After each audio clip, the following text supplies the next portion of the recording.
Sunny Saturday afternoon here in Stony Brook. However, the wind has been very strong here on Long Island. And again, it's a fairly cool temperature-wise. The sun is out, and the fans here at Stony Brook are hoping that there is some FCS playoff magic like there was when they had the first-round game here last year, John. Last year, the Seawolves had to rally and come back and win that game to get to the second round. That is where their FCS playoff season ended, when they lost to San Houston State. Andy Talley, the longtime head coach for Villanova, and again, a great FCS playoff resume. Again, this is the year, though, that they didn't think they were going to be back in this FCS playoff pool, but they're here now, and they're going to try to make some noise today here at Stony Brook.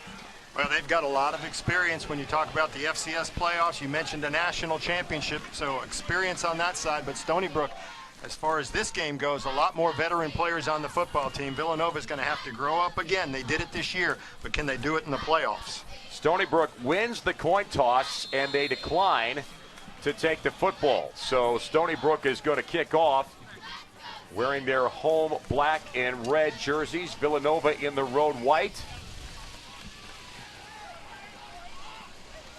And Wesley Skiffington will kick off into the sun. And the kick is caught at the 5-yard line, as Javon White will not do much with it. In fact, he probably loses a few yards on that kickoff return. So Villanova rolls into their offensive unit. John Robertson, the freshman quarterback, ready to light a fire under this Wildcats offense and try to get things rolling on the first possession of this football game. But field position is not very Wildcat friendly, starting at their own 5. And a short run on first down for maybe about 4 yards, as Robertson, again, a good touchdown to interception ratio. John, what do we know about him? Well, we know that he's a very talented player, and that he didn't even start the first game of this football season, and he's worked his way in the lineup and actually became Offensive Rookie of the Year in the CAA. So very talented player. Watch for him to use his legs to pick up a lot of ground today. And he'll throw on second down, a deep throw that is too high, intended for the leading receiver in this group, Norman White. And let's take a look at this Wildcat offense. Here's their skilled players. Again, Monangai is the guy who carries a lot of the offensive load for them. And Price and Miles are good in the passing game. Up front, 3 sophomores in the middle for this Villanova team. And some experience on the ends with Vogel and Bucci. So 3rd down and 6. On Villanova's opening drive of this football game, they're at the 9-yard line. And Robertson's got a little time to throw, and a tight throw and a completion. A hard hit forces White out of bounds, but it's good for a Wildcats first down. That was a very well-thrown ball. Well, you could see throwing. A lot of wind out there today, and if you have that, for quarterback's best friend is a nice spiral, and he was able to deliver a strike to the outside. And Norman White, a guy that we'll mention an awful lot today. He leads the team in receptions this year, so he's a guy that this quarterback's going to look for if they're going through the air.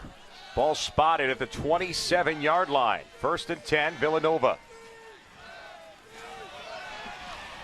And they go the other direction and get a little bit of yardage on first down, but not much. Let's look at that Stony Brook defense. And here's the front 4. Hutter, the only sophomore in that group. Linebacking group is pretty solid with upperclassmen all the way through. Mulrooney's a big hitter there on the far side. And then that secondary, a lot of good experience. Reyes is the leading tackler in the Stony Brook secondary. 2nd down and 5. And they will hand off and run wide. And they get a little bit of running room out there. Villanova's offense starting to put some things together with Wells' positive yardage. Another Villanova first down. Villanova certainly likes to spread the field a little bit different than what Stony Brook will come out on their offensive side. Villanova will spread it out, try to get those quick throws to the outside, try to make things happen a little faster than Stony Brook offensively. They brought Aaron Wells from around in on the previous play. This play turns into pretty much not much. Monangai the carry, but we have yet to see him unleash his big play potential so far on Villanova's first series. 2nd down and 4, though, as the Wildcats move towards midfield.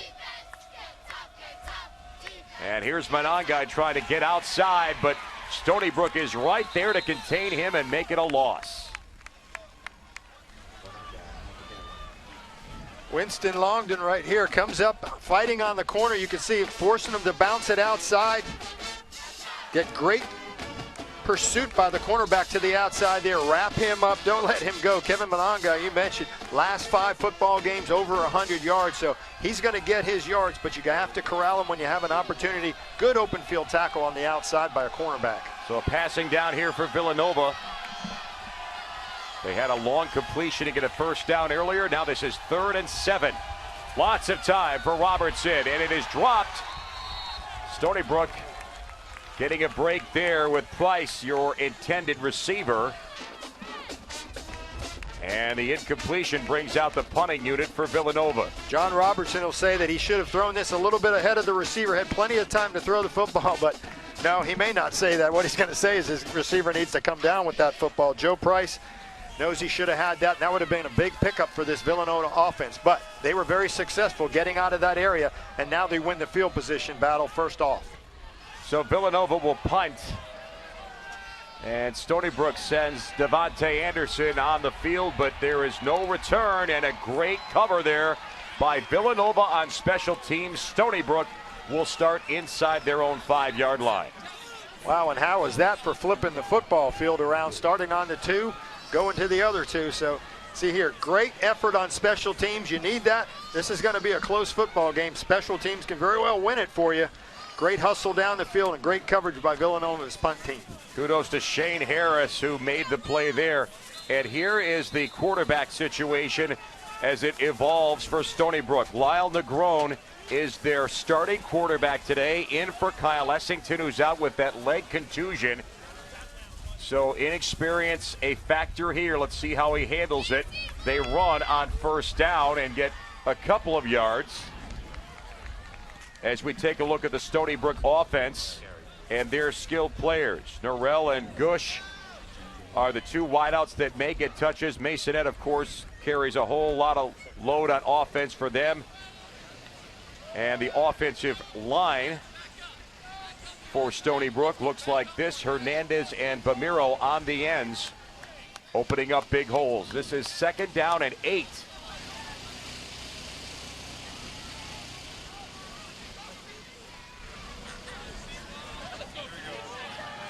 They roll Negron, and he throws, and it's complete out to about the 10-yard line.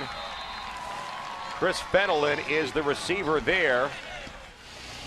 And there's your sideline shot of Kyle Essington, injured in their game against Liberty a couple weeks ago. He just couldn't get comfortable in practice this week, and coaches deciding really today, John, to sit him out of this FCS first-round playoff game. Yeah, we were very surprised. We knew nothing about this just before kickoff, but Essington, the nation leader in passing efficiency, does that hurt a football team? Absolutely, because they've got such a great running game. When you complement that with that efficient passing game, that's what makes Stony Brook's offense move. Ball just inside the 10-yard line, and they will run, and they will not get much. A little bit of yardage there. And it's going to bring up 3rd down and 2. Well, they would get the first down. It was close, and Stony Brook's able to get the first down and move the chains. Well, when you look at Lyle Negron right there, the book on him is he actually has a stronger arm than Essington. Transfer from junior college out of Bakersfield, California, and a guy that can run with his feet a little bit. They say he's got good speed and good legs, but they say stronger, maybe not a better arm, but a stronger arm than Essington. Ball at the 12. This is a handoff to Marcus Coker, the transfer from Iowa. who doesn't get much on that first down carry. Let's take a look at Villanova. Their defensive scheme a little different. 3 in the front with Johnson, Lewis, and Malone. They have 3 linebackers in the middle, and then they have 5 secondary players. So they are pretty deep in that secondary. You don't see that scheme very often. And that secondary may not be tested as much today with this backup Lyle Negron in at quarterback for Stony Brook. And the flag is thrown late, but it looked very early like Villanova jumped. Antoine Lewis is going to get Stony Brook 5 yards without even moving the football.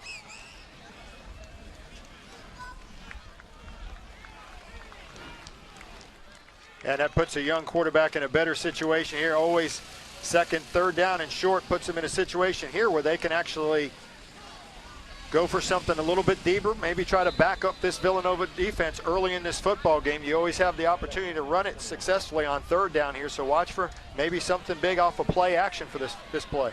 Donnell Leathers is our official today here in Long Island. 2nd down and 1 from the 21. First offensive possession for the Seawolves, and here's a big run that gets another first down. Good blocking for Masonette. And the tackle not enough to stop the first down as the Seawolves work out of that bad field position, John, inside their own 5-yard line. Boy, and that's what great running games will do for a football team. You're down, backed up by your goal line, able to run the football out. So key to be able to just give yourself some breathing room to do some things. And Masonette, just turn around and give him the ball. That guy's so powerful, and they've got a great combination in Coker, the transfer from Iowa. Ball at the 27-yard line. They'll throw, and a throw behind the intended receiver goes incomplete. Villanova was thinking they might be able to make a move on that. Kevin Norrell, the leading receiver, was the intended receiver, but a sharp ball, but not well thrown. And you have to assume with Kyle Essington in the football game that that's possibly a complete. An easy throw to the outside that time for Negron. He's got to make that completion. Just got to settle down, get into the rhythm of the football game. He was able to get that first completion. Just needs to settle down and let the game come to him. 2nd down and 10. Coker's going to run with a big hole and a first down and then some out to the 40-yard line. Coker with speed and power showcased on that run. Absolutely. You're talking about a guy 6 foot, 230 pounds, a guy that rushed for over 2,000 yards at Iowa, 18 touchdowns, and you can see the size. And at the end, he doesn't want to go down. He's got to keep fighting. That's a guy with a lot of experience, a lot of size, and you think about that. He's not even in the starting lineup for this Stony Brook team when you're talking about Masonette on offense. Ball just shy of the 40 at the 39. Stony Brook on the move on their first possession of this FCS playoff first round game. And here's another power run as Coker's going to do it again, this time into Villanova territory for another first down.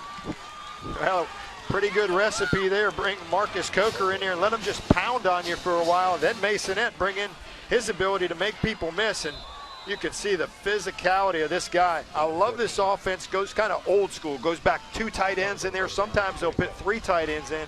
Not afraid to run the football. You know it's going to happen. And they're saying, try to stop us. That's a 14-yard get, and the Seawolves are working well on offense.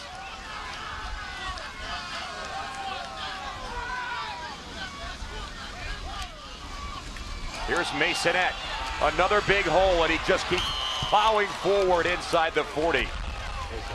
Davon Bridges on the tackle, but the offensive line starting to really do some damage for Stony Brook, John. Yeah, take a look at the center, Mike Lisi, as he comes to the outside, gets a nice block there.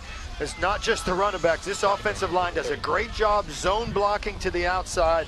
They're very, very active with their guards. They'll pull their guards. They'll make things happen with their center, just like they did on the last play. Ball at the 39-yard line. Fumbled snap, And Negron just tries to run ahead with it, but that play was not going to develop into anything. But Negron fortunately had good blocking, so it wasn't hard for him to retrieve that football. And dangerous again, young quarterback, getting used to that. You wonder if that particular play, again, second and short, if they were going for something big up top and he got a little carried away. Negron pulling out from underneath the center a bit early. So it's now 3rd down and 1. He actually picked up a yard to move the football to the 38-yard line.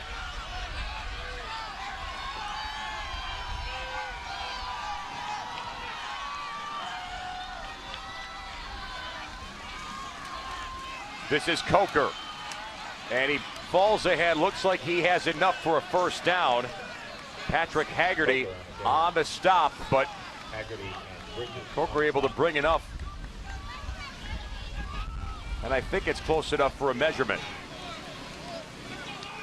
Yeah, they're going to do it that time. Coker, that play was designed to go a little bit outside. The right guard, Cody Preck, number 75, was actually pulling that time and actually knocked him off. Coker off his own particular run that time, but he was able to know where that 1st down marker is and try to get that extra yard. Now, John, you've got FCS playoff experience on your football resume.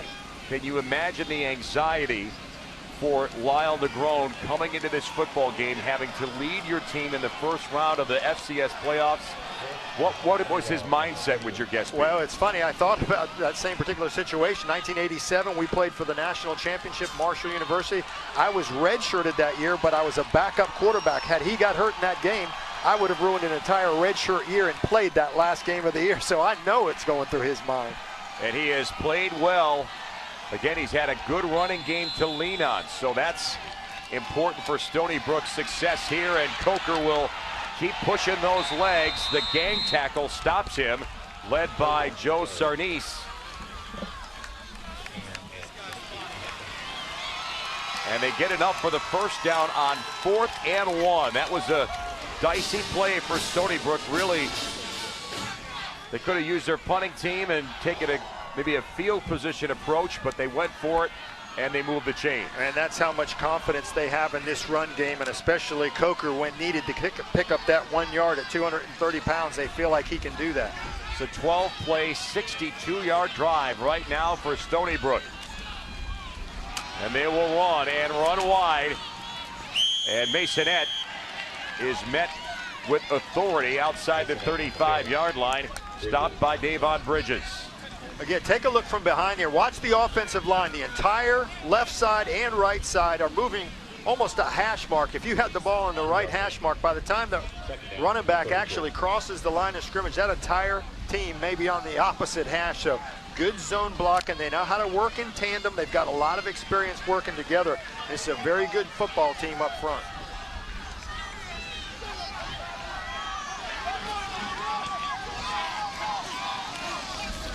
This is Masonette, met in the backfield by Ronnie Akins.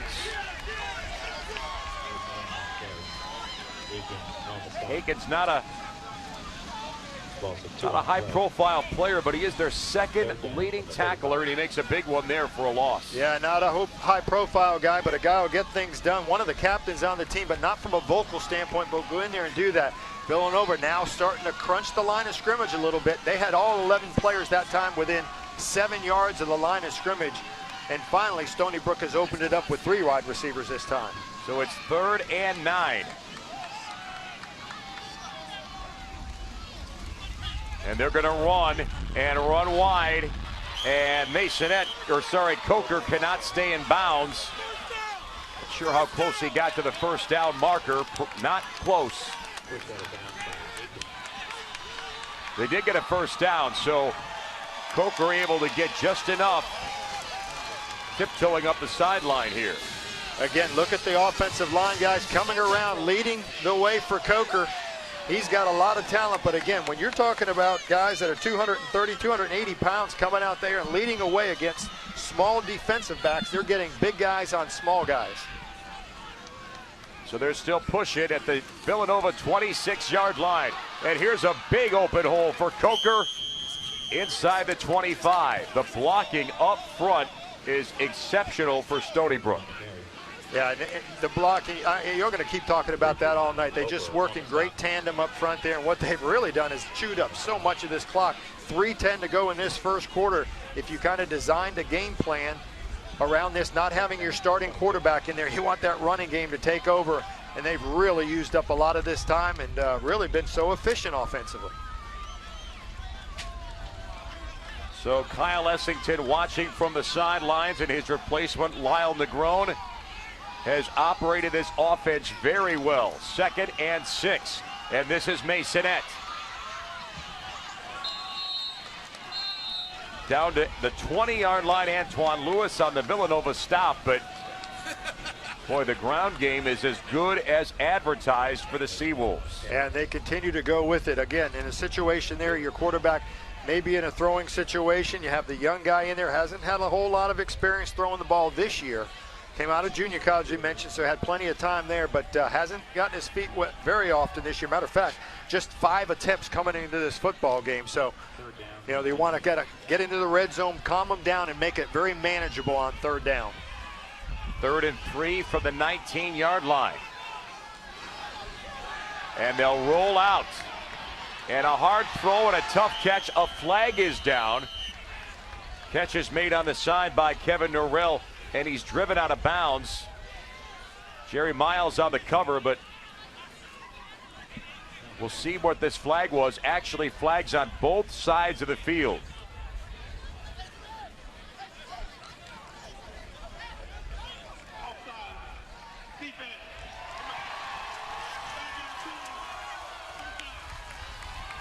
So Villanova hurting themselves with the personal foul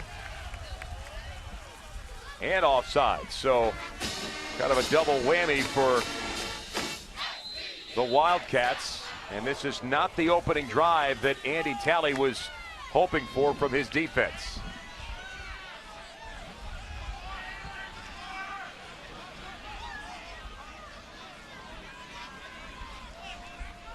Ball at the 14-yard line as the Seawolves try to get the first points in this first-round FCS playoff game. And the handoff is to Masonette. Not much room on the far side, and a strong contingent of tacklers force him back, led by Davon Bridges. And once you get into the red zone, a little bit more difficult there running the football. Villanova's defensive backs not having to cover a whole lot or afraid people are going to get behind him. They're able to come up to the line of scrimmage a little bit more. And one of the things Stony Brook is very successful with offensively is play action. And with the running game they have, that's what makes it successful. And down here, you have to watch for tight ends and guys down the middle of the football team with play action.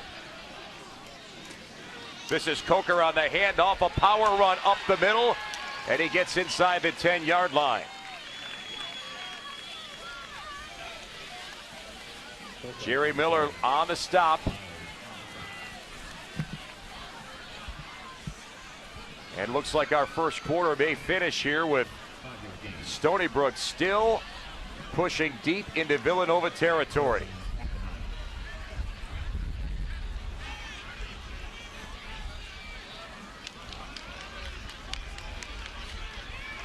Seawolves are content to let this play clock go down to 0-0 and end the first quarter by going in the other direction. But they are in good field position and in good shape. The Seawolves on the move. Our second quarter when we come back to Long Island. Welcome back to Laval Stadium here in Stony Brook. The sun has gone behind the clouds. The wind remains very, very strong. And Stony Brook continues to manhandle the football. Time of possession very much skewed in their favor. Not a warm day here on Long Island, and it's pretty cold for Villanova as they're trying to get the football back, but Stony Brook will have none of that. No, and with the cold, they're trying to get them out of here early. I think that was the fastest first quarter that may have been a part of in 15 years of football, so that's amazing. It's been buzzing by here, and Stony Brook will start this second quarter with the football. A 3rd and 5 on the Villanova 9-yard line.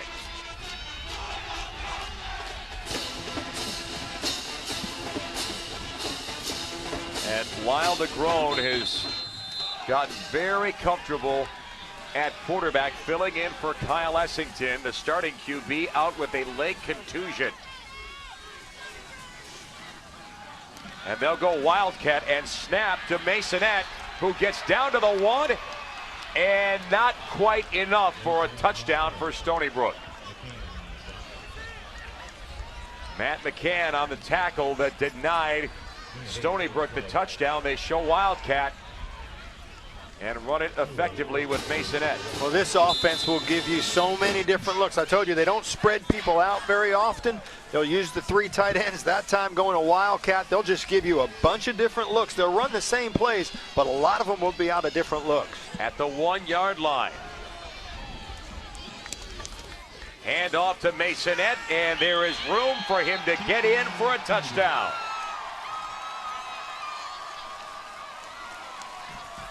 Masonette owns just about every rushing record possible here at Stony Brook, and he gets the Seawolves on the board with their first touchdown here. Well, Masonette gets the touchdown here, but you got to give a lot of credit to Coker for getting him down into that end zone or close to the end zone, then bringing your star in Masonette and add another touchdown to that career total. But a lot of that goes to Marcus Coker and the big yards he picked up on that entire drive. Skiffington hits the point after. We're back for more second quarter football in a moment from Stony Brook. Second quarter football continues here from Stony Brook, Laval Stadium. And a very, very long touchdown drive capped off by the 1-yard Masonette run. And finally, Villanova can go back on offense. As you can see, the wind is a very prominent factor here, with the wind blowing the ball off the tee. Flags are getting a workout today, and they're going to hold the football down. So Skiffington can get this kickoff.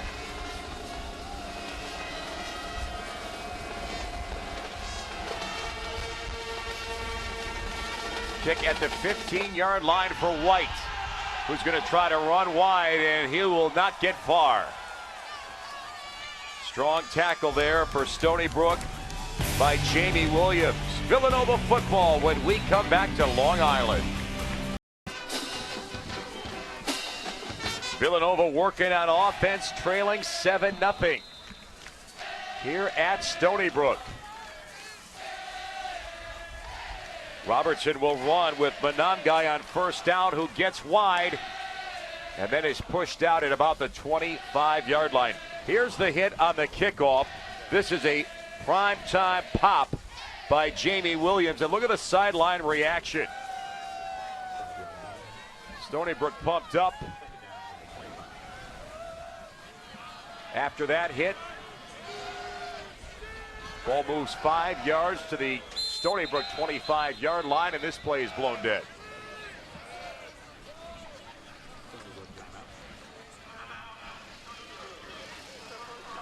Seawolves take a timeout, and we'll take one too here. Second quarter football here at Stony Brook. The Seawolves lead Villanova.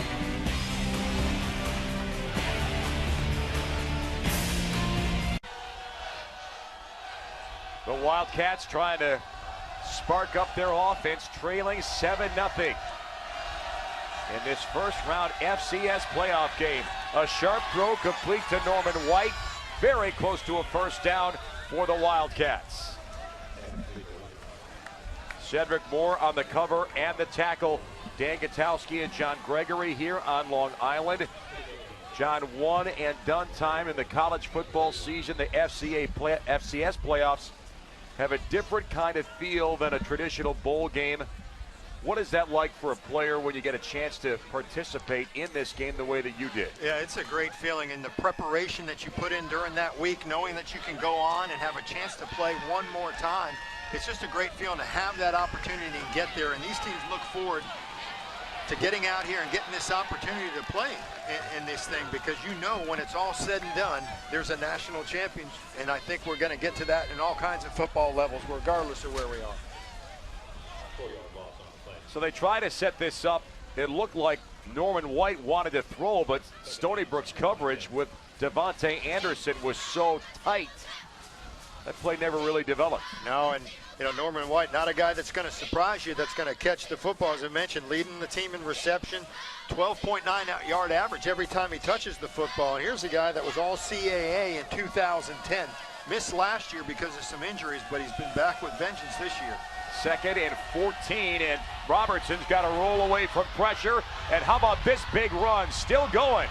Forced out at midfield, but a play that looks like nothing turns into a whole lot of something. Now at the very top, we talked about Monongai there.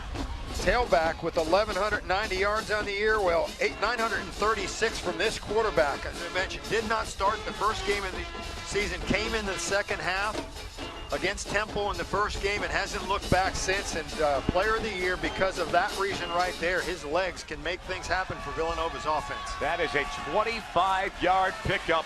And how about a good run here from Monongai to follow up and keep Villanova's offense moving down the field.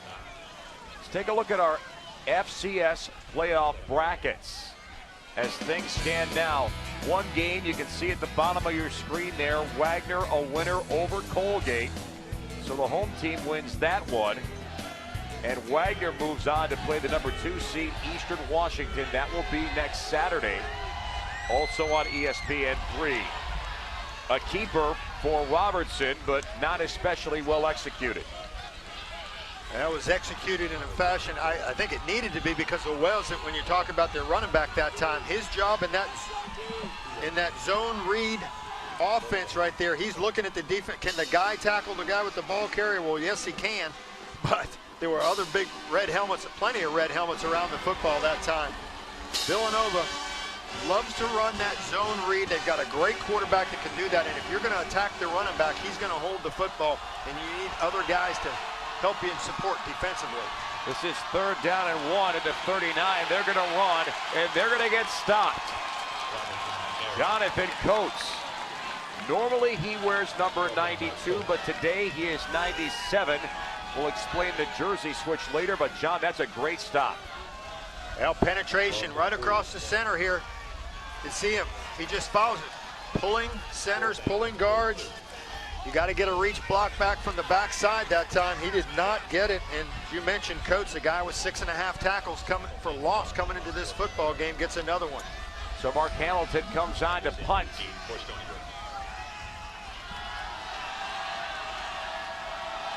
Stony Brook with their returner set. That's Jordan Gush, and they fake and try to gamble on 4th down, and it's pretty good, but not enough. And we've got a Villanova player injured. Not serious, though, as they get helped up. But the play execution doesn't come through for the Wildcats. No, good design there as actually was happening from the press box here. It looked like he probably could get that 1st down. Then they were able to close on it. You can see here, a great look, but a better tackle. Something going for yourself offensively.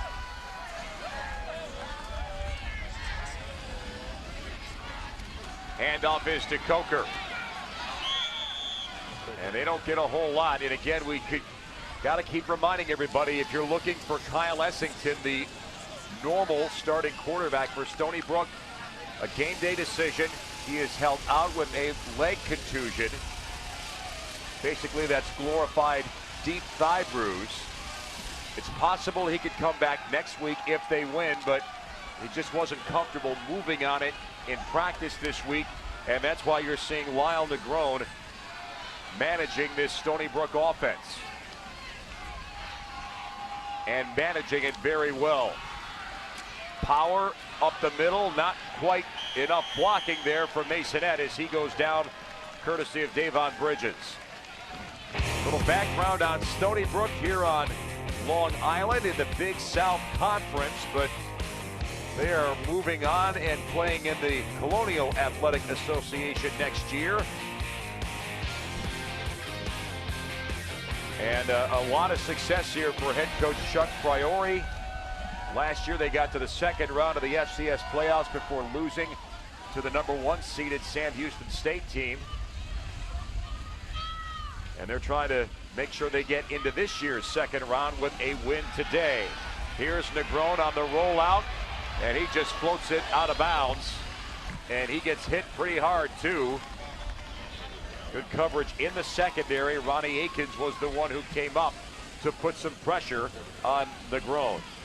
Now Akins continues to come off the edge pretty quickly, and Negron doing a good job here getting rid of the football. You want to try to do it a little bit sooner before you're going to take that contact that time, but play action fake so far for Stony Brook has been the bootleg action, some type of nakeds off of that play action fake. They may have to go with these hard guys coming off the corner, may look to drop back a little bit more and use some traditional play action straight back. Second down and 10 right at midfield. This is Coker. They'll redirect and pick up about 5 yards. Akins on the tackle. And the luxury for Negron is to have that running game, that 1-2 combo. Masonette and Coker picking up pretty good chunks of yardage. And again, time of possession. Not always a huge factor, but boy, John, in this game, it's been big. Yeah, you look around college football across the country, everybody throwing the football, spreading it out so much. Defenses get no rest. Stony Brook's offense may get too much rest. And before this play develops, flags on both sides of the field.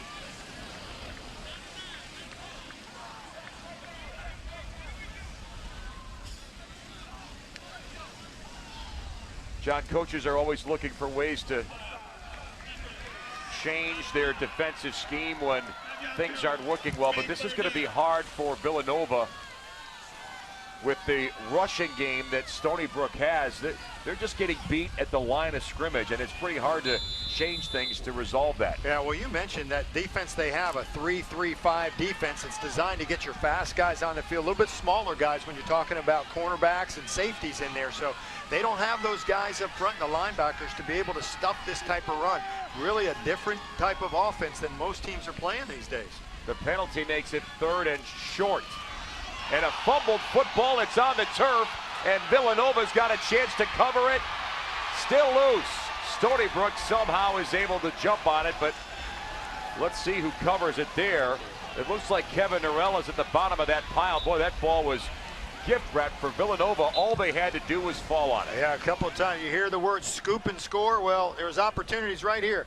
One opportunity, scoop and score. It was not there, and then kicked a little bit, and because of that, now Stony Brook's going to have a chance to punt the ball away, but Villanova doing what they needed to do and almost creating that turnover defensively. Eric Loper had 2 chances to secure the football. In that particular set, I'd say creating a turnover, that was actually a mixed handoff by the quarterback and the running back not being on the same page here, and that's what actually created the turnover that time. So the Wildcats are going to have no return on this short punt down inside the 30-yard line. Second quarter football, Villanova on offense when we come back to Stony Brook.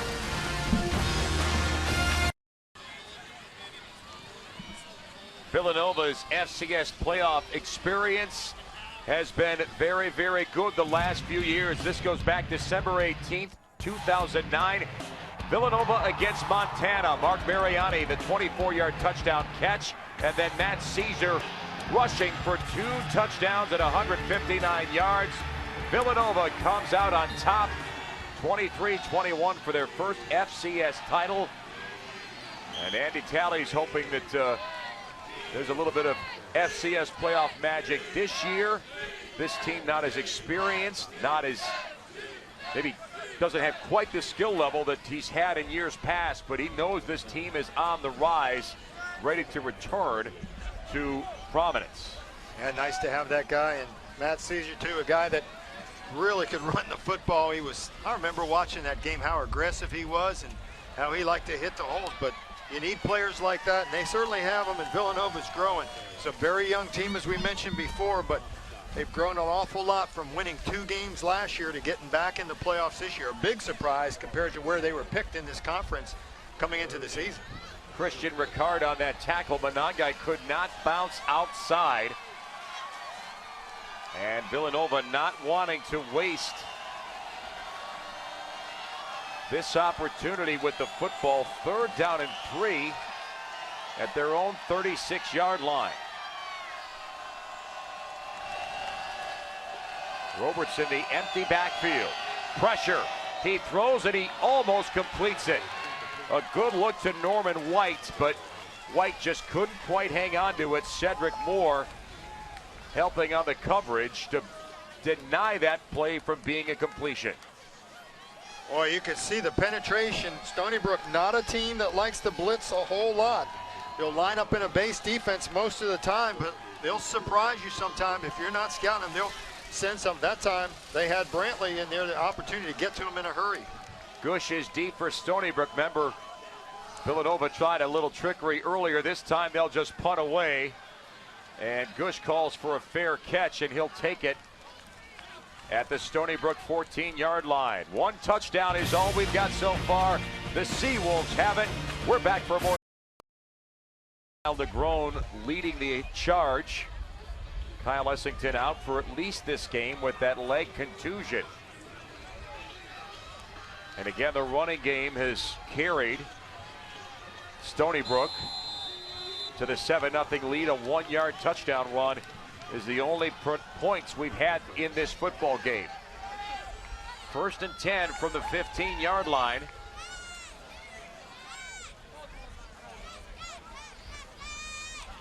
And they will hand off and run on 1st down. Masonette gets a big burst, and he is into the secondary for a huge run all the way into Villanova territory, and a late flag with Masonette down at the 40-yard line, tackled by Craig James. It was just a matter of time before you actually got to see the speed of Masonette. We've seen the pounding of Coker, and now the opportunity to see why Masonette is leading the FCS with 1,721 yards coming into this football game. And Villanova, the face mask penalty to boot, and let's see how this play develops.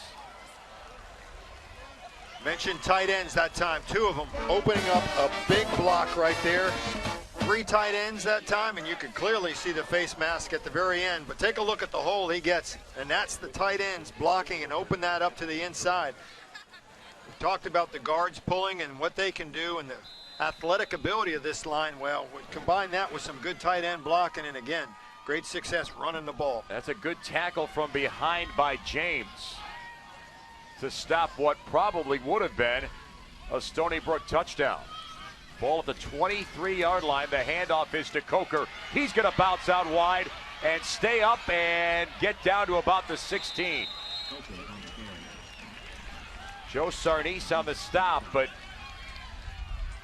what a 1-2 combination. When, you know, a runner like Masonette runs a long run, he's going to be taken out for a breather. They come right back with Coker, the junior transfer from Iowa, wanting to come back here because he wanted to play a little closer to home for him, which is Bellsville, Maryland.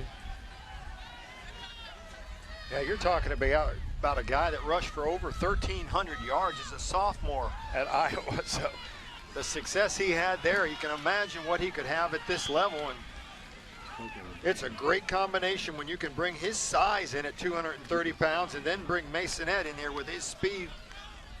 And he's not a light guy at 210. He can run the football. He's got great size at 5'10", 210. There's the numbers on Coker. Dylan Lucas stops that run, so a short run as Coker switches out with Masonette on 3rd and 1.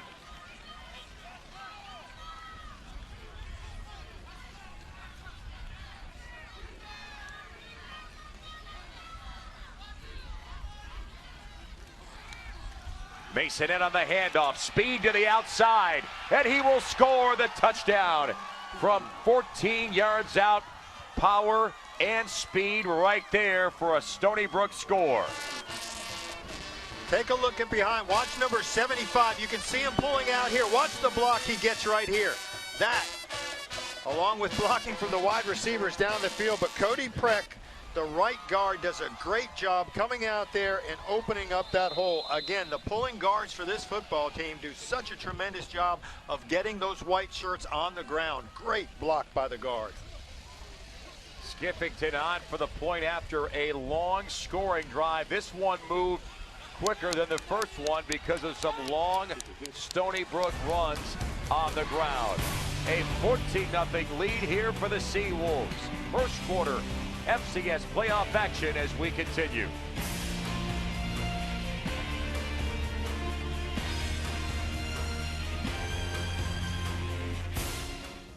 Work with. A little over 3 minutes left as they get nothing on the return. But John, let's go back to that touchdown. How exciting for a runner when he sees that huge hole in front of him. Yeah, again, watch that right guard as he pulls right here. Cody Preck, just a sophomore, 6'3", 300 pounds, and his ability to run on the outside. He gets out there, finds the guy he needs, and cuts him down. And boy, as a running back, you just love seeing that hole right there. But he's going to go back and hug that offensive lineman because they are doing a tremendous job for these running backs.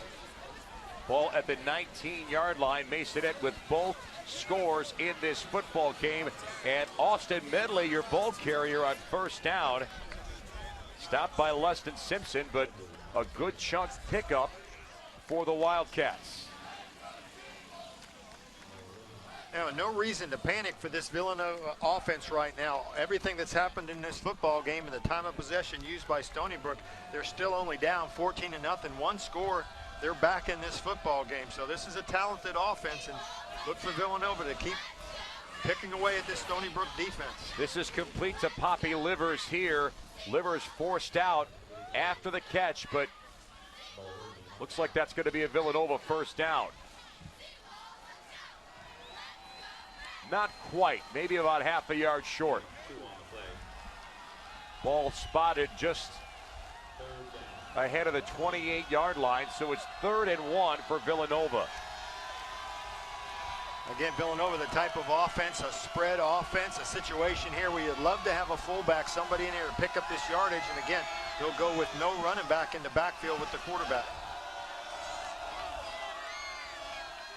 Now Robertson will keep it. He will get a first down and a little bit more, almost out to the 35-yard line. So good blocking up front and good mobility from Robertson, the freshman, to move the chain. Yeah, a lot of patience by Robertson that time.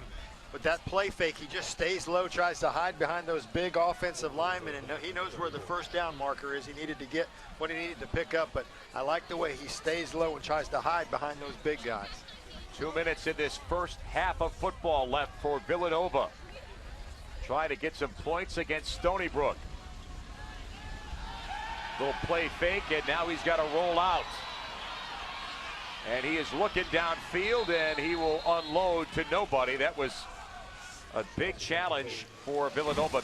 Ohio State with a win today. The Notre Dame USC game coming up tonight. So something for everybody in the college football atmosphere.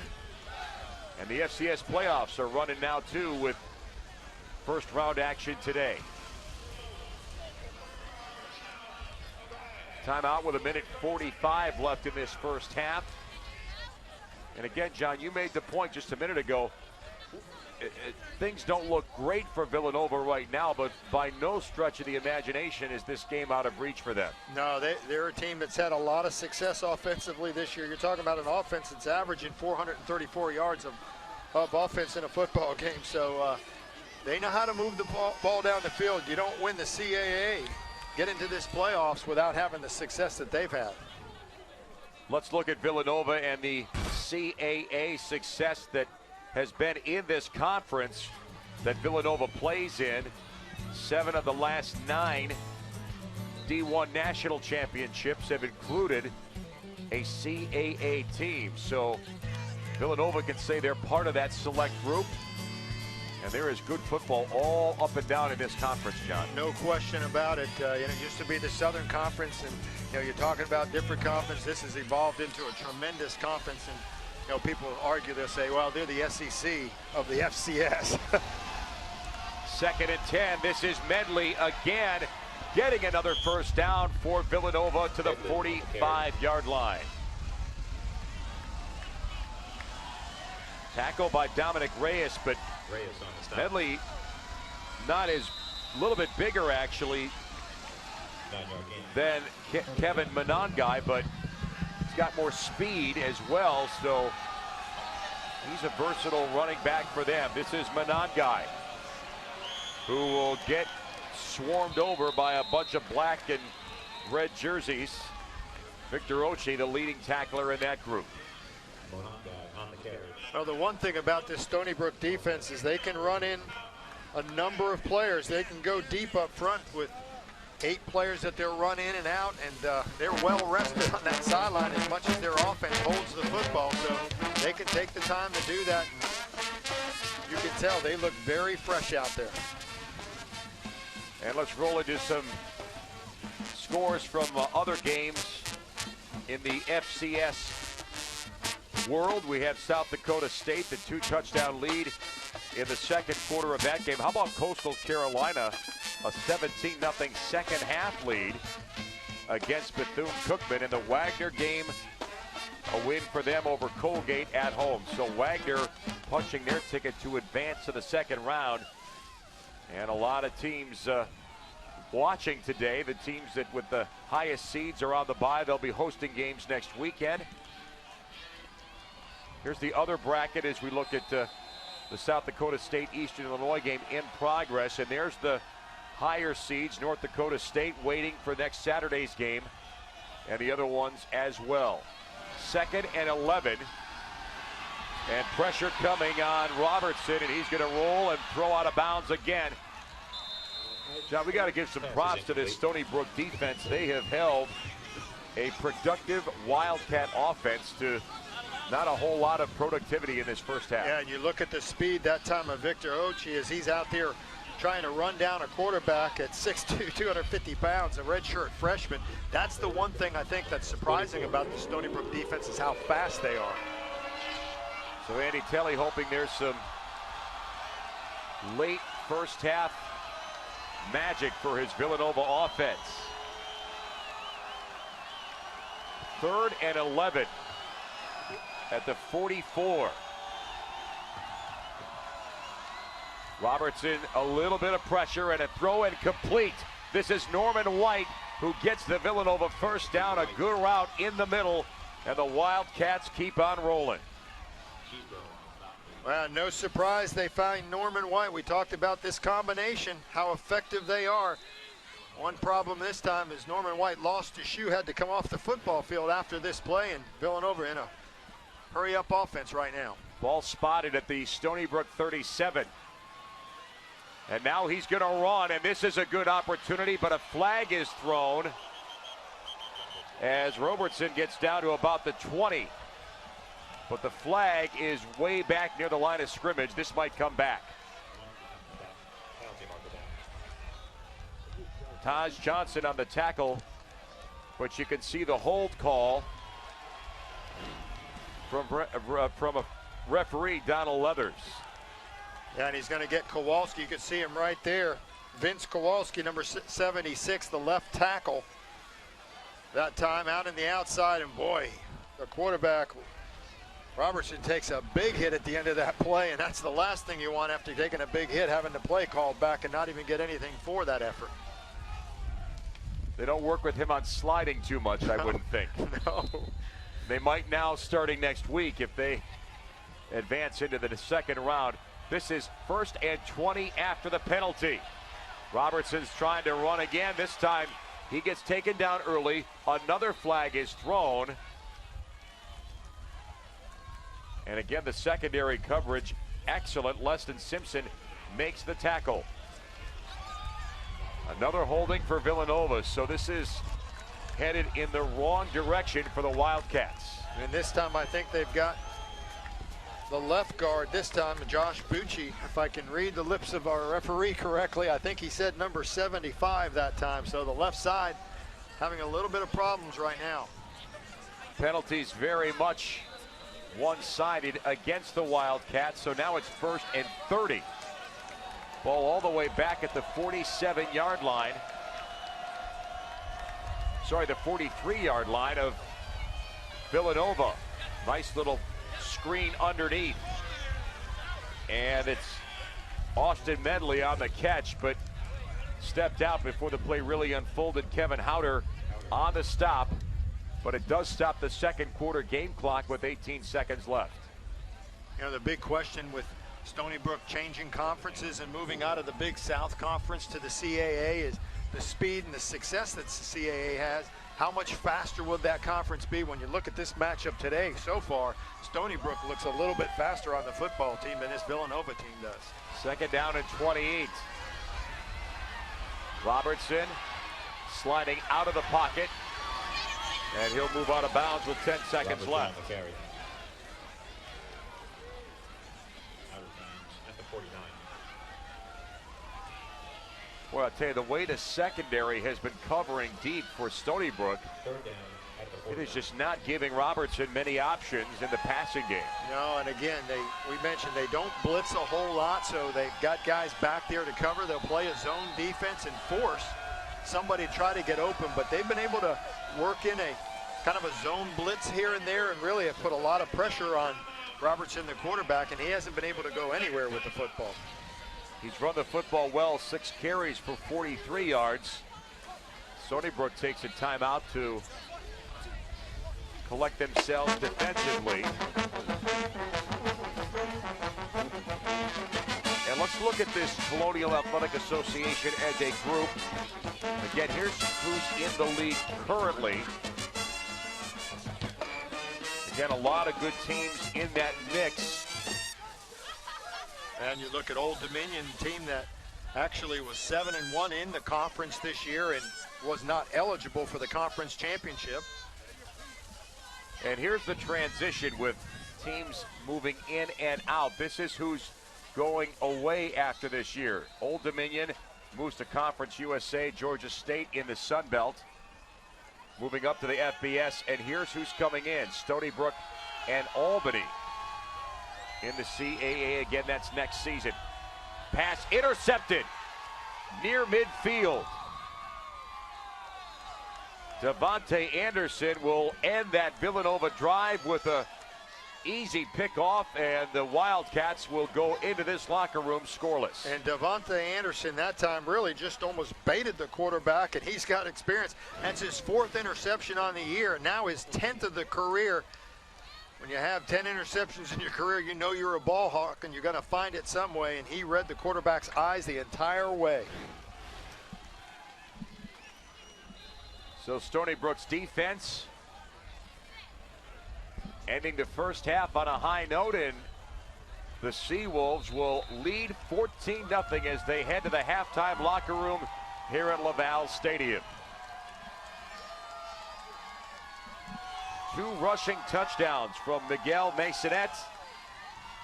And that's where we're at here, 14-0, and big time of possession advantage for the Seawolves. Halftime when we come back here to Stony Brook on Long Island. Manage this Stony Brook offense, and the Seawolves will start the second half with the football. Masonette is the deep return man, standing at his own 5-yard line. The wind remains extremely strong here on Long Island. The sun is a non-factor, and that is a cold, strong wind. So staying warm is going to be a challenge.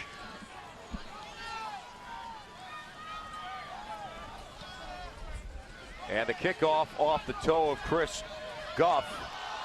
And Masonette drops it at the 10. Now he spins and gets out to about the 13-yard line. So not a dramatic return for Stony Brook. But the ball control offense has dictated that they don't need a passing game. And the 14-0 lead will put them in a little bit of a comfort zone here to start this third quarter.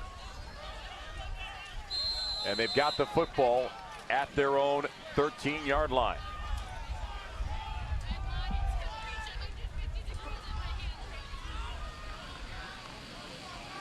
Negron with limited passing attempts in the first half. He'll hand off to Masonette on first down, who Gets a little bit beyond the line of scrimmage, but not much, maybe to the 17-yard line. Tackled by Dylan Lucas. Now again, Stony Brook comes out just like they ended the first half. 3 tight ends, just one wide receiver in this, and that's only have 1 or 2 guys in a route, and they use max protection, and that's how they've protected Kyle Essington all year, and that's how exactly they will do for Lyle Negron if he's forced to throw the football.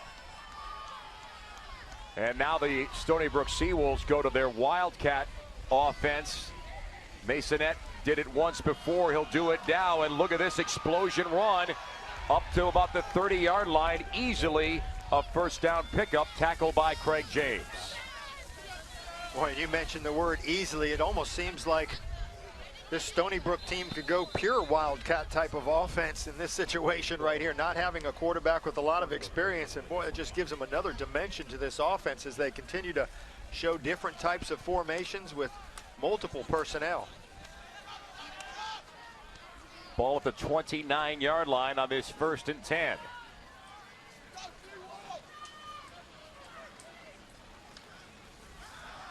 Coker's going to try to run and get outside. And he is beyond the 35 to about the 38. Antoine Lewis on the tackle.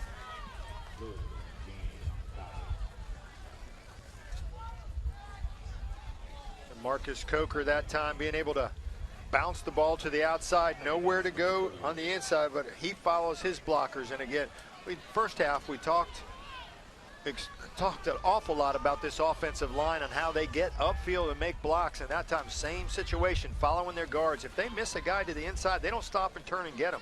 They go find somebody else in a white shirt. 2nd and 1 at the 38-yard line, and Coker's going to get this touch and get a first down and then some. Still pushing towards midfield, finally brought down by a swarm of white jerseys. But boy, if Masonette can't stop you or can't get the yardage for you, then they've got Coker right behind him. What a tough combination.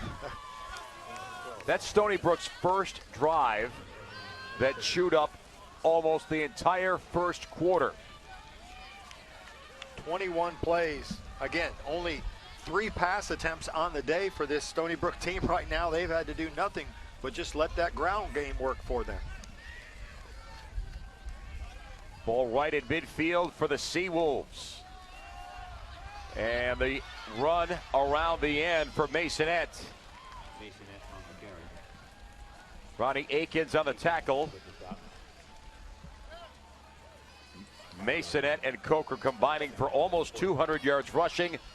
And for Lyle, he's not too worried about his passing numbers today. No, let's just get the team to the end zone some way. His first attempt on the day had a bootleg almost out of his end zone. Not afraid to throw it down there, but he completed that first ball, but hasn't have to do nothing much but manage this football game. Turn around, hand the ball off to those talented backs behind that very good offensive line. Hand off again. Around the end, this is Masonette.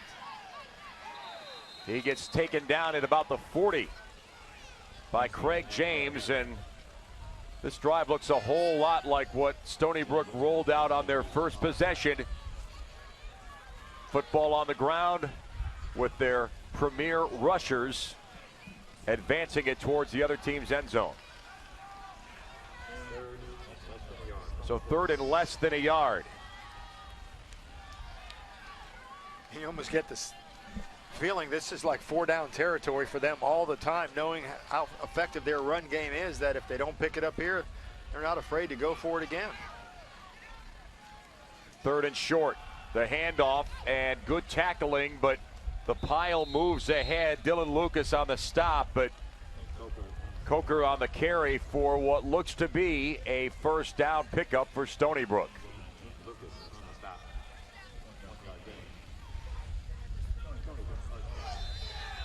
Here's the power running of Coker. His ability to move a pile, some of that strength is why he went to Iowa out of his high school career and had all the success he had in that league before moving over here. He had two guys that had shots at him, and they both came up empty. Ball at the 39 on 1st and 10. Masonette, nope, Coker. Changing directions and fumbles the football. It looks like it's still in bounds. Villanova's got it. Just about to say, ball control has been very good for Stony Brook. Ronnie Aikens on the recovery. And finally, something for Villanova to get fired up about. Absolutely. That could be a game changer for them. You never know. And something big has to happen defensively to maybe get a spark to this offense and see if Villanova comes out here quickly with a quick change and tries to go up top and get a quick score right here. See the white shirts right there. Second effort, they hold Coker up and ripping the football out. That was Craig James doing that. That's what you want to do, tack that football. Now a big opportunity for Villanova. And they kept it inbounds. Here's the throw by Robertson on 1st down, and it is complete to Joe Price for a big pickup. And Villanova's offense has big play potential. There were flashes of it in the first half. Dan Mulrooney makes the tackle, but again, the bottom line is they need to get some points and get the ball in the end zone. Yeah, if you think back to that first possession, Joe Price dropped a pass, a dig pass across the middle. He was wide open. The ball was slightly on his back shoulder. He wasn't able to come up with it, so. And here's a quarterback keep for Robertson, who navigates inside the 30. That is an almost Villanova 1st down. In fact, given where they spot the ball, he will have a 1st down. Bryce Brantley on the tackle, and Villanova looking like they're ready to get back in this football game. Looks like maybe they had a little talking to at halftime in that locker room about, moving the ball a little bit quicker, trying to do some things faster. But again, that defensive turnover they were able to create will do so much for this offense. This is Menangai. A little bit up the middle, not much. As an offense, you sit on the sidelines and you know that defense is just going to be out there, and Stony Brook can grind up the clock a little bit. You just don't know when that next opportunity is going to come from an offensive standpoint. So you kind of, for sake of a better word, fall asleep on the sideline, just not anticipating when you're going to go out there. So if you're not creating turnovers and teams are driving on you, it's demoralizing for the offense. Villanova trying to rally from a 2-touchdown deficit here in the first round of the FCS playoffs. On the road in Long Island, and a timeout taken by the Wildcats.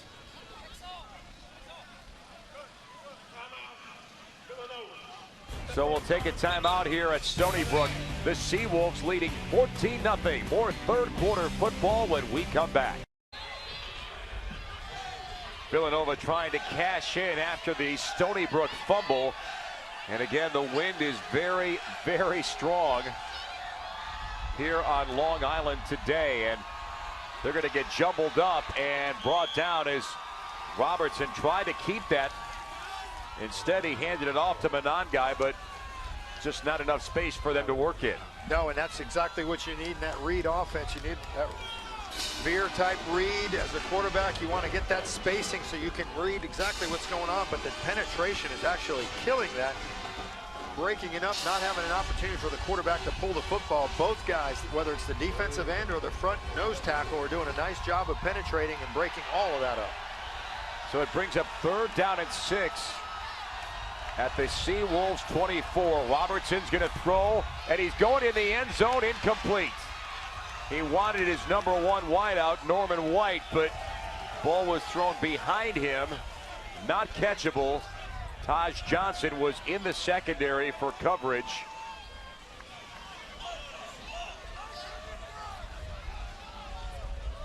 And it brings up 4th down and 6. Mark Hamilton on for what would be about a 41-yard field goal. And that is just about the limit of his range. And he puts that one through to get Villanova on the board. A field goal after the turnover. And you bet that's got Andy Talley in a good mood. 14-3, Stony Brook leads They'll have the football when we continue. Villanova finally breaks through with a field goal. 41-yarder to make it a 14-3 game. Here's the view from field level.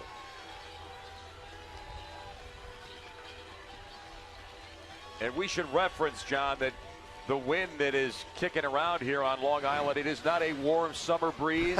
No. It is not a cool summer breeze. It is a cold November wind. And kudos to the fans that are out here supporting Stony Brook in this first round FCS playoff game. It is not comfortable. Absolutely not. You're right. I mean, give them a lot of credit sitting out there. They're all bundled up. Our camera guys out there, give them a lot of credit. Anybody out there having to work into this, it's crazy. Masonette will bring it out of the end zone for a return for Stony Brook. And he comes out to the 22-yard line. And let the record show, I wanted to open the windows here in this press box, but John forgot his gloves and his winter coat, so we had to keep him closed. And look at the smiles all around in here because of that. A lot of smiles on that Stony Brook sideline, but Villanova not content to let the Seawolves go easily into the second round.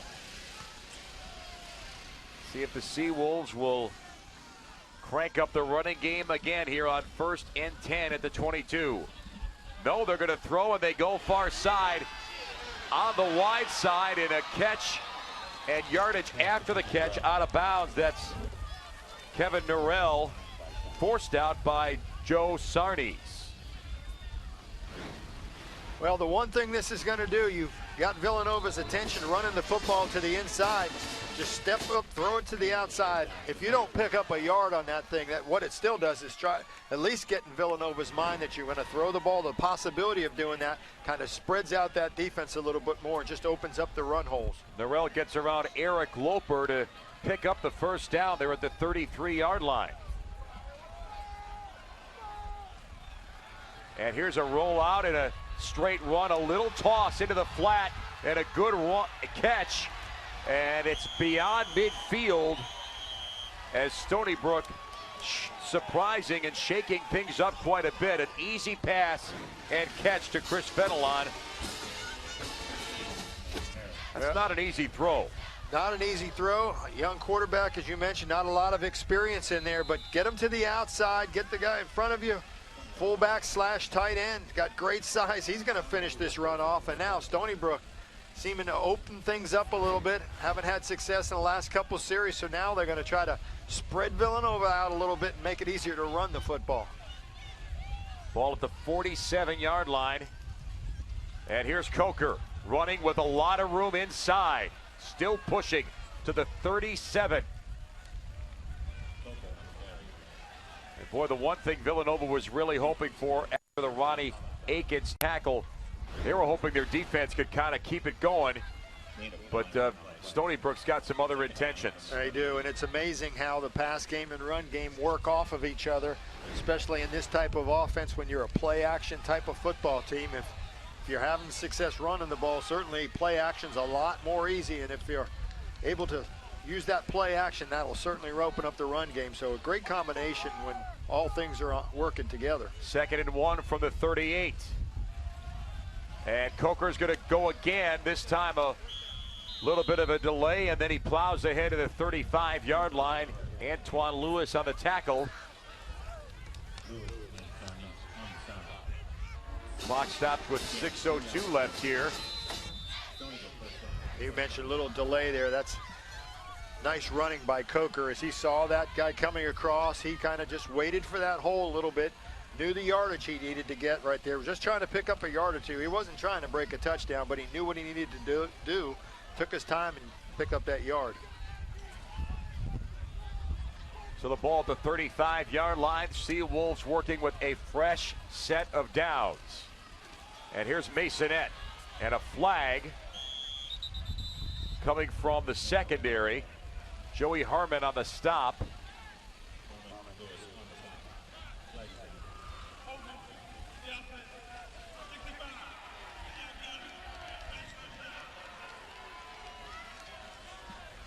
Mike Lisi, the center, on that hold.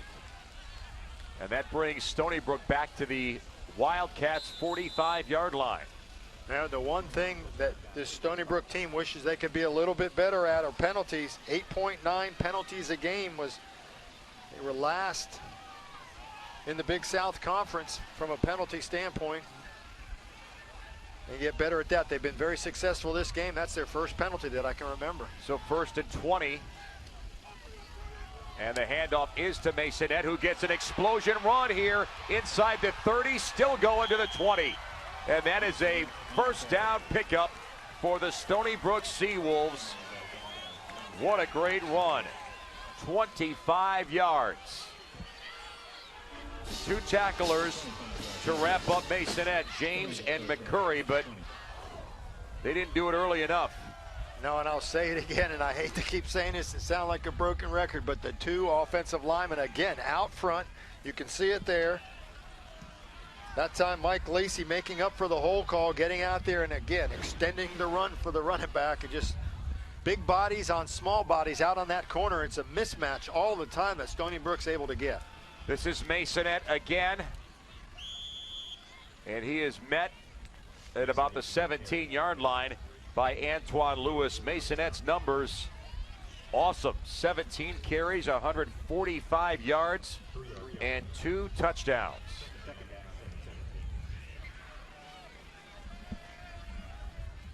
Tell you, John, watching him run, he gets to a high gear very quickly. Yeah, he's got that extra gear that those great running backs have, and you know that's why this kid's going to play at the next level. NFL scouts talk with assistant coaches here, and they said he's definitely an NFL guy, and they're looking forward to watching him play on Sundays.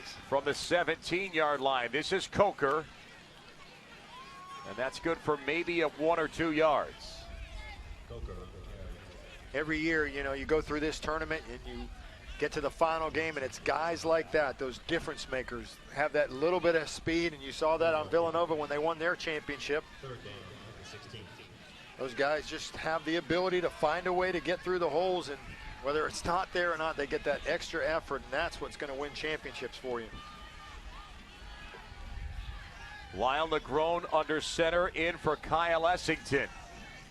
The starting QB out with a leg contusion, and he's going to hold it, and now he'll slip and fall forward, but they say he was down back at about the 20-yard line. That was a good fake, but it didn't develop into anything after he lost his balance. Well, we mentioned they like to go with 3 tight ends. That time they only had 2 guys in the route. Nowhere he goes with the football. He slips here, and his kind of wrist and elbow touch the ground. They call him down. Good call by the referee there, but only 2 guys in the route that time, both well covered. Nowhere to go with the football, and instead of just throwing it away, Negron takes the sack. So a field goal opportunity here for Wes Skiffington. And he is kicking with the wind, and it is good. Not an easy kick with the wind running east-west here at Stony Brook. But they get the score, and they lead by 14 here in this 3rd quarter.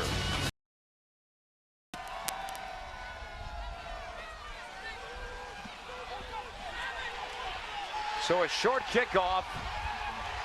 Stony Brook able to get things rolling and recover the football after it was mishandled by Villanova. Named Cheesebro is the one who stepped up and got that football. Boy, just a free ball opportunity there in Stony Brook.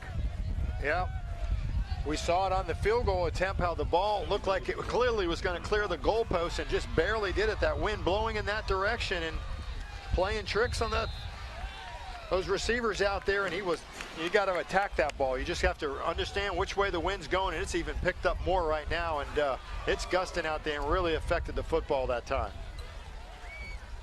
So the ball's at the 25-yard line. Masonette pushing it hard right up the middle inside the 20. You know, one thing, John, people don't understand so much about cold weather football is how hard the ball can get. Yes. Any cushion or squeezability is just gone when you're in weather like this.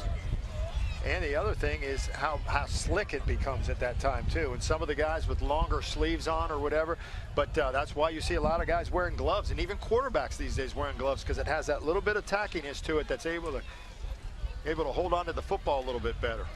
Masonette still fighting for yardage to the 15-yard line for a gain of about 2.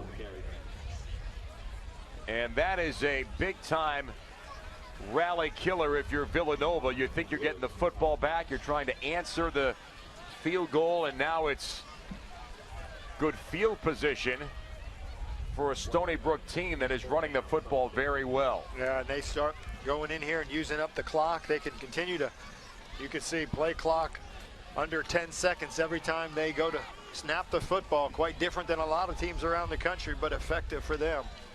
3rd and 2. And Coker plows ahead for what looks to be another Stony Brook first down. Let's reset our weather conditions here at Stony Brook. 42 degrees right now, and the sun is off behind the clouds, but the wind is kicking at about 20 miles an hour. And it is very much tangible here at Laval Stadium. 1st and 10 from the 13. This may be our last play in the 3rd quarter. Handoff is to Coker, who cannot get, stays up, but is brought down right at about the 13-yard line by Joe Sarnice.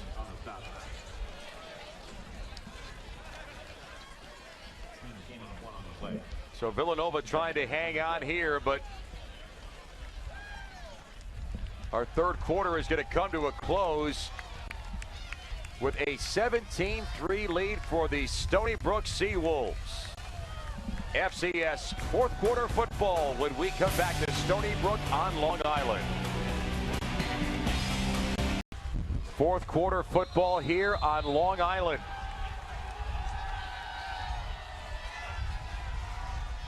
And Lyle DeGrone is ready to maybe get another score here for Stony Brook. Villanova's only points came in this 2nd half on the field goal, and boy, that mishandled kickoff is looming very, very large right now.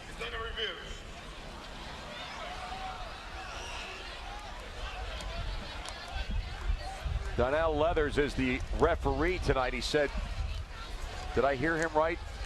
It's under review? What's under review? I'm not exactly sure right now. Maybe they've lost.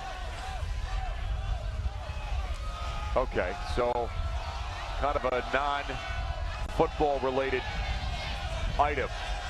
A technical issue for the officials, and they'll get that straightened out. And it's going to be 2nd and 9. Well, from the 12-yard line for Stony Brook.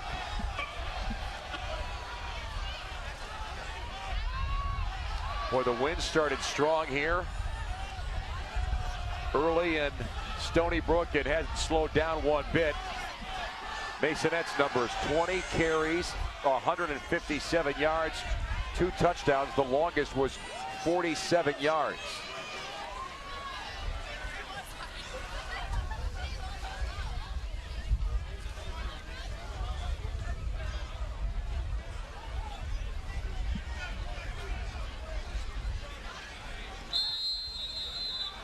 So now we're ready for football here. With a 17-3 advantage for Stony Brook, a win puts them in the 2nd round of the FCS playoffs.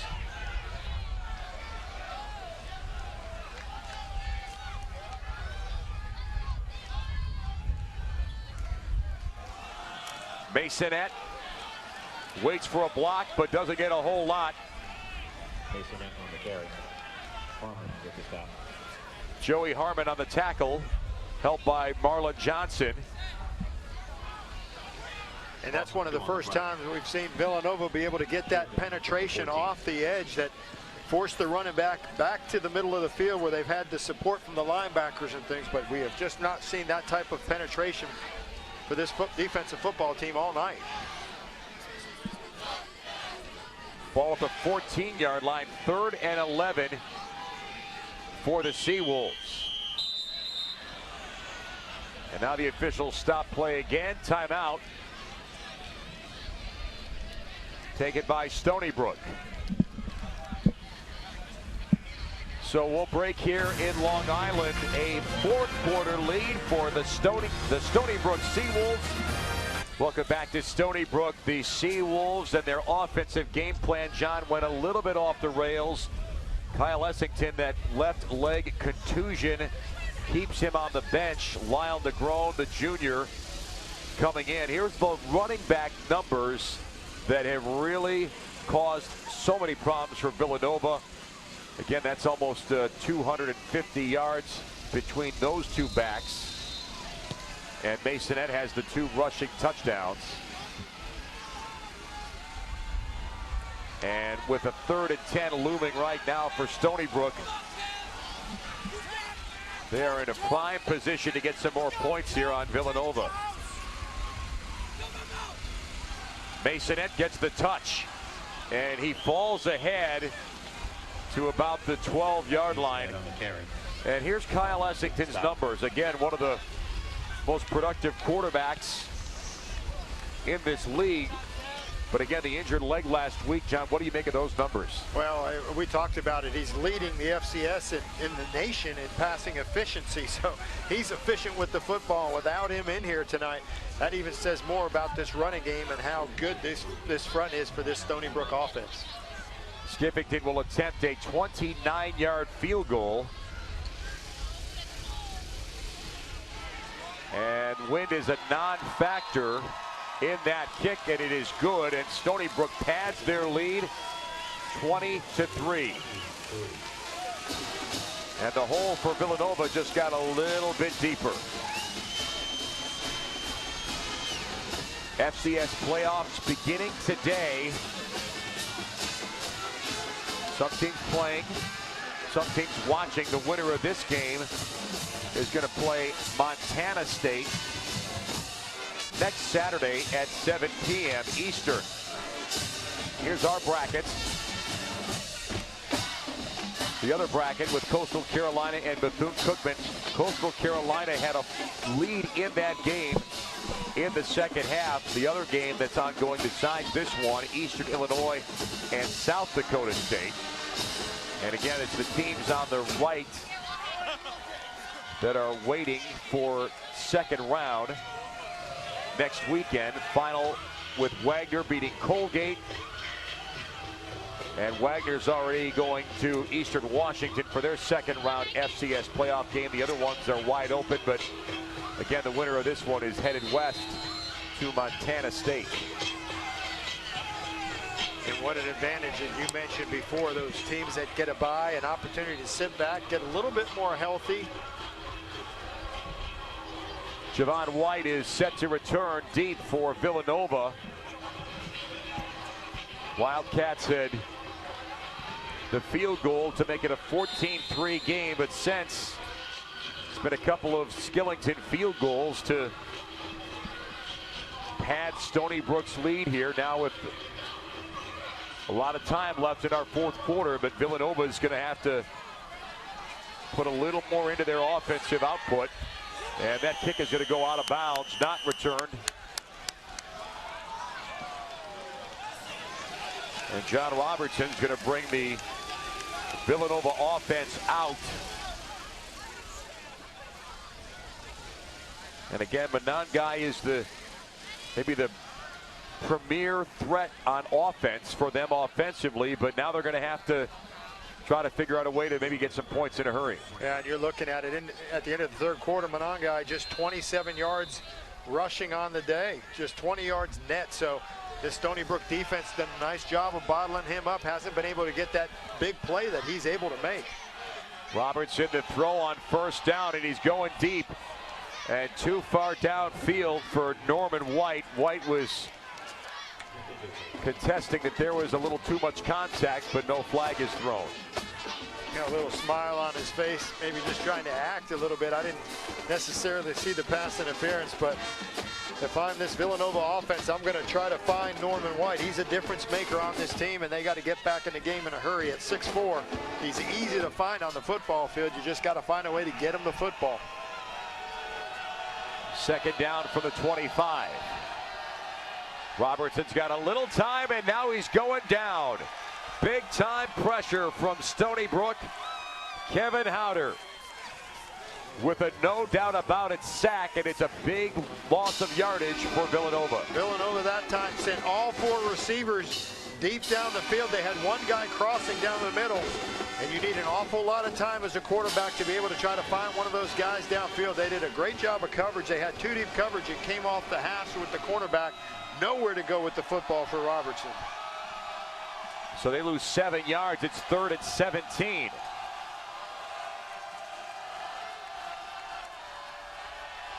Robertson throws at a nice crossing route, and it's complete to Joe Price, but it is not enough for a Wildcat first down.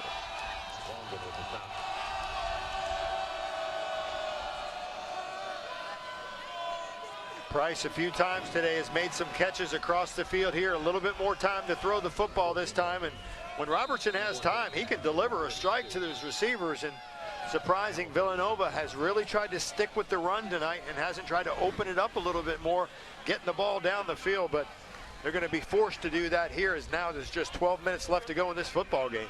Christian Ricard makes the tackle that denies Villanova the first down, and it's 4th and 4. And a timeout taken by Villanova. 4th quarter football when we come back to Stony Brook. The Sea Wolves a comfortable 4th quarter lead on ball here at Stony Brook. And it is getting down to crunch time now for the Villanova Wildcats. Dan Gutowski with John Gregory here. The FCS playoffs opening weekend. And Stony Brook was a winner here on this turf last year, John, in the opening round. This game not quite as exciting. They had to come back last year to win, but Villanova hoping that they can make things more interesting, and they're going to line up and go for it here on this 4th down and just 3 yards from their own 32.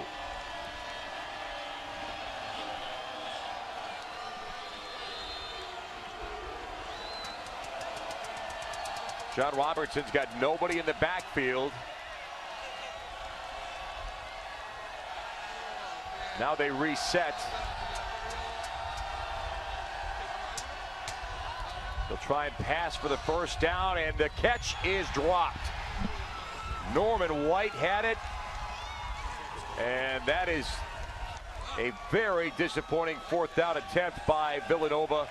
That would have been a first down. Yeah, they got exactly what they wanted, a one-on-one coverage with Norman White. You can see him flash into your screen here. Had a kind of an inside-out move. Wide open, hit the ball right in his hands, and he wasn't able to come up with it. We talked earlier about a cold football. Hard to squeeze, hard to grip the way you normally would. And the cold weather here on Long Island maybe causes some problems in the passing game. Here comes Stony Brook now, and good field position to boot. Here's Coker on first down. Tackle by Joey Harmon. Nothing flashy now for Stony Brook. They've been pretty unflashy all game.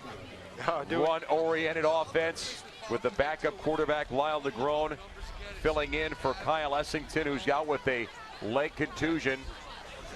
But it's all worked very effectively. Yeah, Negron's job tonight is to get him to next week, if possible anyway. And if that's turning around and handing the ball off 50 times this game, that's exactly what he's going to do.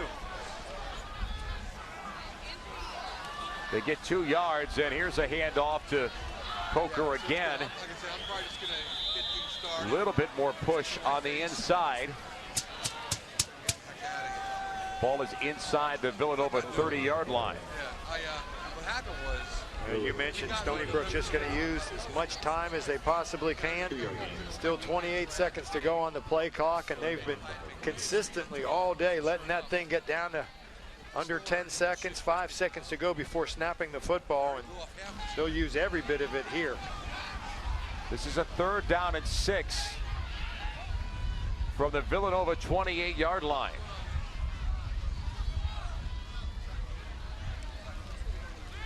They're going to throw, and they're going to throw to no one. Well, miscommunication in the passing game. Kevin Norrell was the closest, could have been receiver, but that ball had uncatchable the minute it left his fingertips. And you can see them discuss that as they walk off the field. Earlier in the game, their first possession, they went to that same play and actually had the same result as Norrell turned to the inside, and Negron, the quarterback, thought he was going outside. So Wesley Skiffington comes on for, this is a long kick for him, a 45-yarder. And he cannot put it through the uprights. A field goal miss. Again, that's a little bit further out than he normally goes. And Villanova will get the football back, and having avoided not giving up more points. A timeout here at Stony Brook. More when we continue. Villanova football, and they throw incomplete on that far side, just short of the 40-yard line. Poppy Livers on that catch.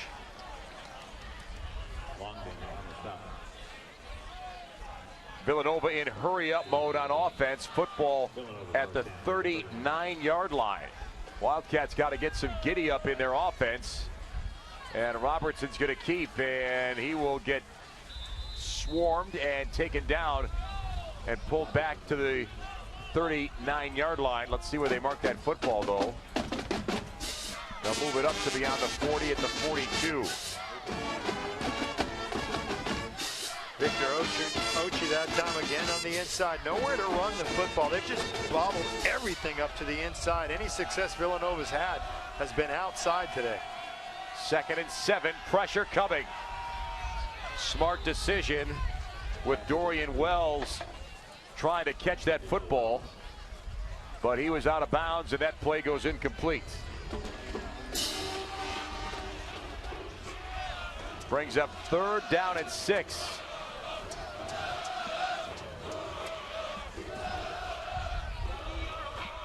Clock stops, which is obviously a boost for the Wildcats, but they're going to have to keep on chugging.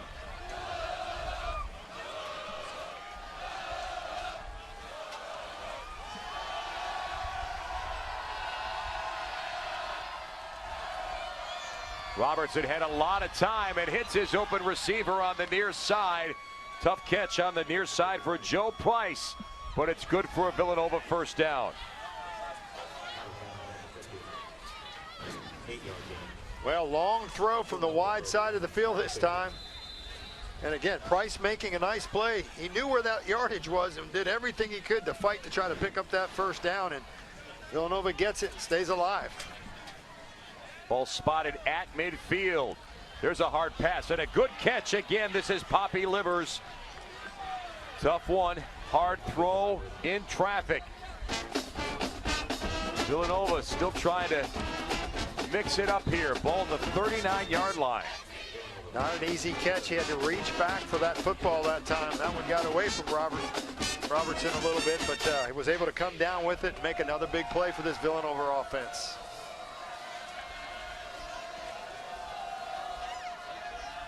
He beats the pressure and completes to White. White gets forced back. That's a very short gain for Villanova. And he stays in bounds, and the clock keeps rolling. You know, White this time, you can see him doing the same thing, catching the ball with his hands. I don't know if he was wearing gloves earlier in this football game or not. You mentioned it. The slick football on a cold night like this. That time he comes out with gloves on. Again, not sure if he had them on earlier, but it could have been a factor. 2nd and 7. Robertson eludes some pressure, and now he's going to run. And a good open field tackle there. Stony Brook able to keep that play from developing further. Christian Ricard is the tackler, and we've seen Robertson not blessed with great speed, but again, he's able to make some good things happen with his feet. Yeah, Ricard, again, a nice open field tackle. He was trying to be blocked by Norman White. The wide receiver that time was able to fight him off, and that may have stopped a big play. Medley on the handoff, and he will get a Villanova first down on that 3rd and 1.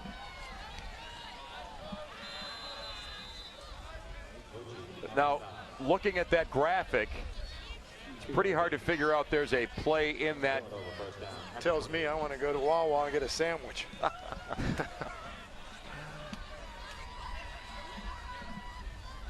So 1st and 10 at the 28. Robertson throws and completes to White near side. Sorry, that's not White on the catch. That's Clay Horn. Tackled by Grant Nakwasa.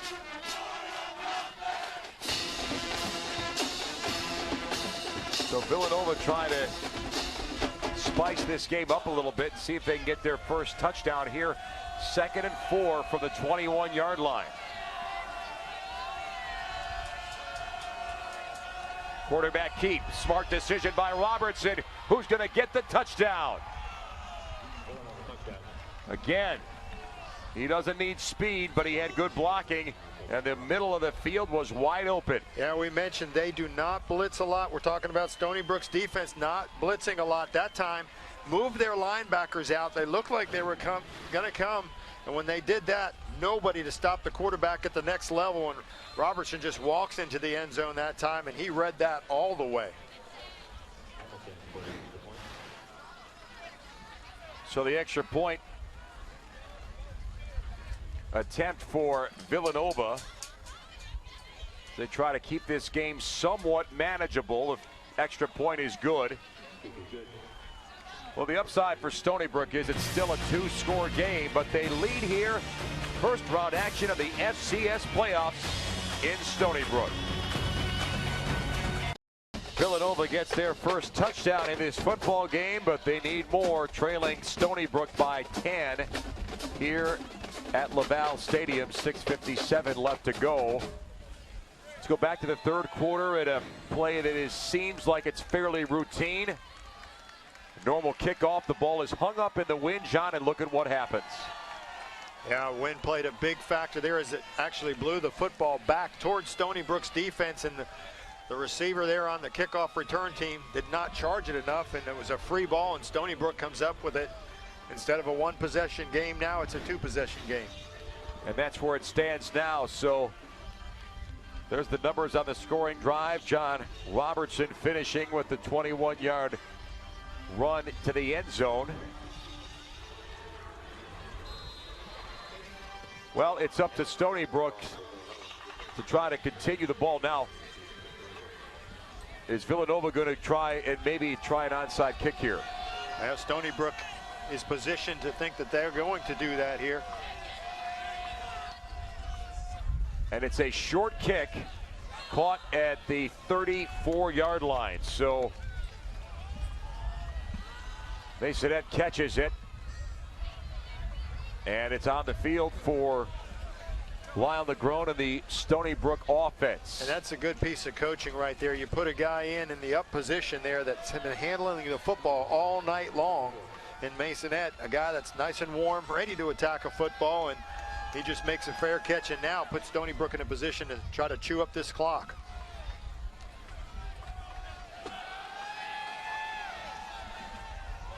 Ball at the 34-yard line. Stony Brook ready to take a whole lot of game clock out of this 4th quarter as Masonette carries on first down.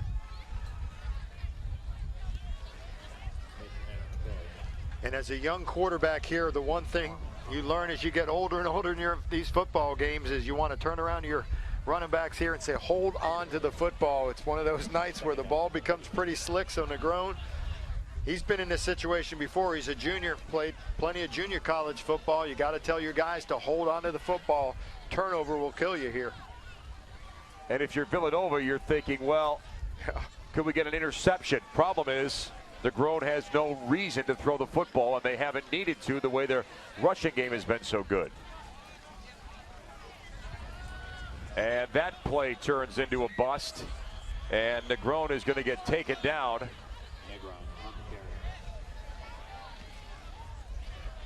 Ronnie Akins on the tackle.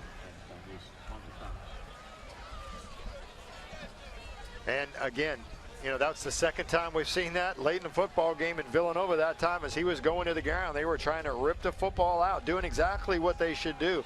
It's a kind of a mental mistake, and you can turn the football over easily. Once you make that mental mistake and turn the wrong direction, then you don't think about holding on to the football. So dangerous situation for Stony Brook there. So 3rd and 6 is looming here for Stony Brook at the 38-yard line.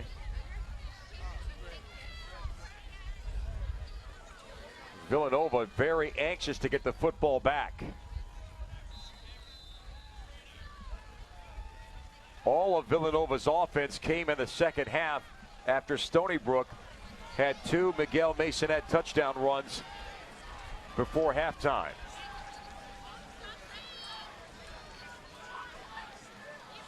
Going to be in no hurry to snap the football. He's looking at the play clock, 22 seconds to go on the play clock, so this will be under 5 minutes to go in the game when he snaps this football. He's just staring right at it. Smart decision by Lyle.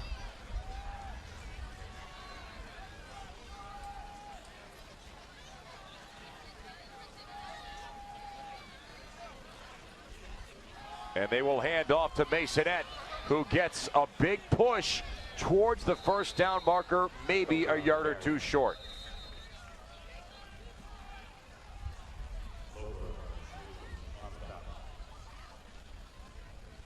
Time of possession, we saw early in that first quarter that Stony Brook was going to win that battle, and they've held on to that advantage. They held on to that football for like 12.5 minutes of that first quarter. Yeah, doubling somebody up, that, you know, that's basically the bottom line of the football game. You know, you just keep playing, keep away from this Villanova offense, and that's what Stony Brook has done all night long, and it's been effective doing that. And again, the keys for them, they've picked up the 3rd down conversions on the night, and they've picked up their 4th down conversion that they needed to get. We talked about Andy Talley earlier and what a great program of football he's had at Villanova, but he is involved in a much bigger and maybe more important enterprise. The Get in the Game and Save a Life organization is orchestrated to help register people to be potential donors. It's part of the National Blood Marrow Donor Program. It works in conjunction with the National Marrow Donor Program. And there's the website, www.marrow.org. And John, he has a very broad initiative to try to recruit more people to donate blood marrow. Yeah, and it's such a passion for him, and they've had a lot of success doing that around the country, and many other teams are involved in this, and college coaches have really gotten their teams involved all across the country. And we certainly support his efforts to create awareness that way. And we hope that continues throughout the course of his time invested in that organization. Punt goes in the end zone. You know, what a great cause. As you mentioned, 1 in 80,000 or a match from a marrow standpoint. And good example, University of Virginia, Mike London, his first year there at that program, he made it well known that he's going to have his entire team part of that program. And that's something that they did. He had every one of his players test for it, and Mike London, it affected his life. He was a bone marrow donor, and he actually had a match for his daughter that came down with a rare disease, so it's a passion for him as well. Robertson's pass is incomplete, intended for Norman White.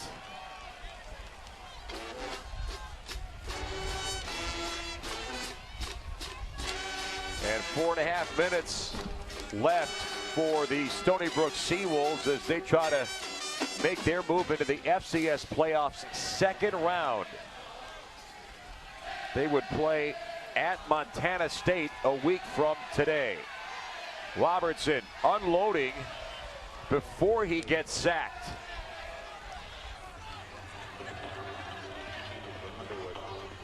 Stony Brook pressure by Kevin Howder. Robertson originally wanted to go, thought he was going to run the football. Again, that closed on him quickly, and Again, the speed of this Stony Brook defense has been impressive all night. They've been impressive all year defensively, and it's really standing out tonight how quick this defense is. 3rd down and 10 from the 20. Taking some plays from the sidelines here on a very important 3rd down. Robertson throws a ball that is tipped and intercepted. And the Seawolves have a chance to return it. Devontae Anderson off the deflection. A ball that was hard to catch. It was well thrown, but again, a cold football is tough to handle. Well, right place at the right time. Mentioned it earlier. Devontae Anderson, that time his 2nd interception of the football game. Now his 11th of his career. We said earlier, if you find a guy with 10 interceptions, you're going to find a guy that knows how to get his nose in there. Boy, nice hands on his part to be able to come down with that ball, and that's why he's had success in his career. Dorian Wells was the intended receiver. Didn't have quite enough to stretch and catch that ball.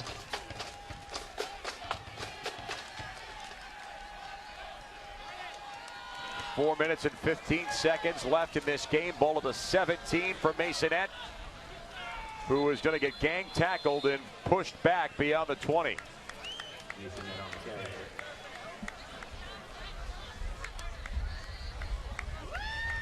And no surprise what they're going to do. They're just going to line up in an I formation, maybe not have a fullback in there, and just still turn around, give it to their #1 guy, and have him hold on to the football. Now they bring Coker into the lineup and see if he can't pound it a little bit, go get both hands on the ball. Villanova's burned through all their timeouts, so they are hard-pressed to stop this clock from working against them. Ball at the 17 on 2nd down and 10. And here's Coker in the middle, falling ahead for some yardage. The season comes down to one game as Showdown Saturday on ABC concludes with Monte Teo and #1 Notre Dame looking to clinch a spot in the national championship game and cap off their first undefeated regular season in 24 years against historic rival USC in the Coliseum. Saturday night football presented by Windows 8. #1 Notre Dame against USC. Part of Showdown Saturday, 8 o'clock Eastern and 5 o'clock Pacific on ABC.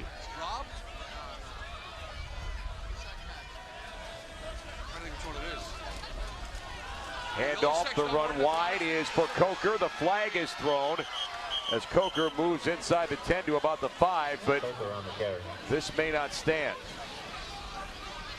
Joey Harmon on the tackle.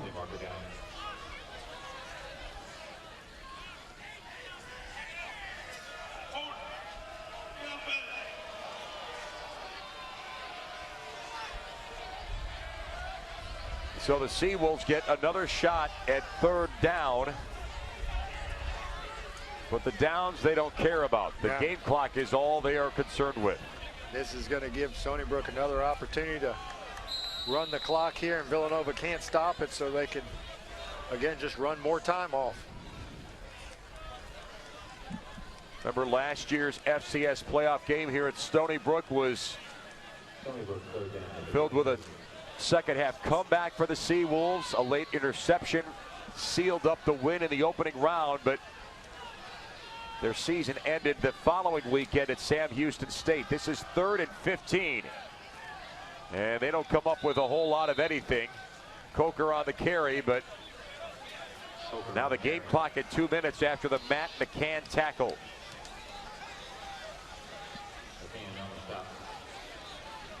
So Stony Brook is ready to move on to Montana State for 2nd round FCS playoff action a week from today. And that'll certainly be a challenge for them out there. Montana State, the #3 seed in the tournament.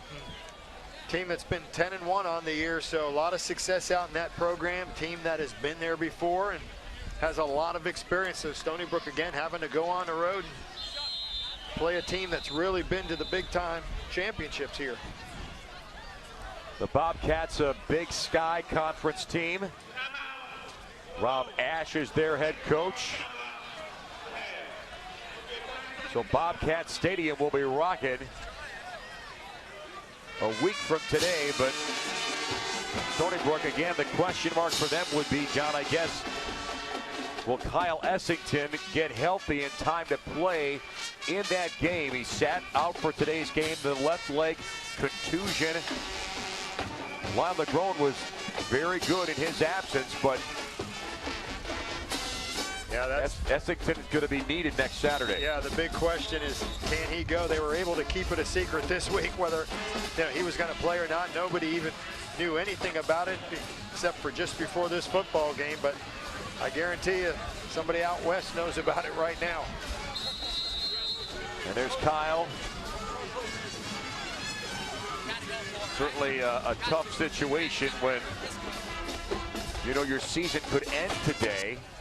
Fortunately, there's another game coming for the Seawolves, but you want to be part of it. Senior from Chino Hills, California. He's not used to this kind of weather, I don't think. And they run on this 4th down, and again, getting the first down and isn't part of the game plan. And now things get a little chippy as they pull everybody off the pile. Stony Brook needs to just pull back. And the ball goes over on downs. And here's the Stony Brook setup for the next round of the FCS playoffs. Long trip to Montana State. 7 o'clock Eastern is that kickoff, as the brackets start to take shape now for round 2 a week from today. So the home teams prevail in this bracket. Wagner a winner. They go to Eastern Washington. And John Robertson at quarterback for Villanova, but they are up against it big time. Pressure on him, good throw, out of bounds, dropped by Norman White. He would have probably been out of bounds anyway. Well, when you look at this ball game, and from the very beginning, the opening drive for Stony Brook, how they took control of this football game, and they didn't just do it on the offensive side. This defensive front has been tremendous. Secondary's played well and hasn't given up yards at all to a very powerful Villanova offense from the CAA, a conference that is known for the success that they've had in this tournament. Stony Brook moving into that conference next year has really kind of sent a message out there. We've got a pretty good football team. We're looking forward to coming and playing in that conference. So Robertson gets bumped, and it brings up 3rd down and 10, ball at the 21-yard line.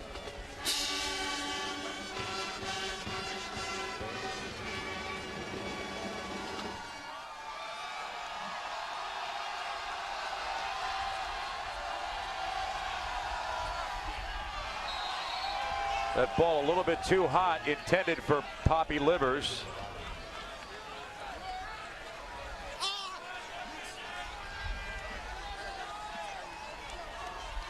Villanova had a tough time getting their offense on track in the first half. Only 10 second half points. And the ground game combination. The double team of Miguel Masonette and Marcus Coker, with Kyle Essington having to watch from the sidelines. He hated not being out there, but will certainly take the result, as the Seawolves will live to play another day as John Robertson gets chased out of bounds. Yeah, but that was a nice sign, I think, on the sidelines. That smile on his face looked like it was the coach there giving him a little hug, saying, well, we got another week for you. So if that's any indication, maybe he has an opportunity to come back and play next week. Masonette numbers: 25 carries, 160 yards, and 2 touchdowns. And Coker with 29 carries for 107 yards. So the ground game delivered big time today for Stony Brook. Robertson rolling out, and he'll just head to the sideline with 46 seconds left. Masonette, you mentioned 160 yards, 156 was his average coming in, so I guess just an average day for him. Nice 156-yard average. If we could all perform average at that level. Yeah. He is a Bear. And he is headed to Bear country. Do they have Bears near Montana State? They must, right? Robertson throws underneath to White. That's complete for a first down to the 49-yard line. Time of possession outrageously in favor of Stony Brook. Almost 40 minutes of the 60 minutes of football here this afternoon. We've seen Stony Brook with possession for that much time.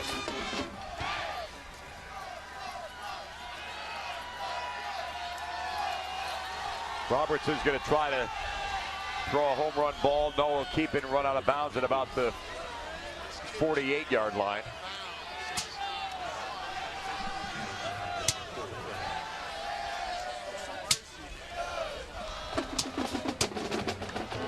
Montana State knows who they'll get in the second round of the FCS playoffs. It's the team bundled up in red. Stony Brook and the Sea Wolves will head west. The journey continues for them a week from today. Robertson gets swarmed under and down he goes. Too much red and black in the Villanova backfield, and that's going to wrap this game up.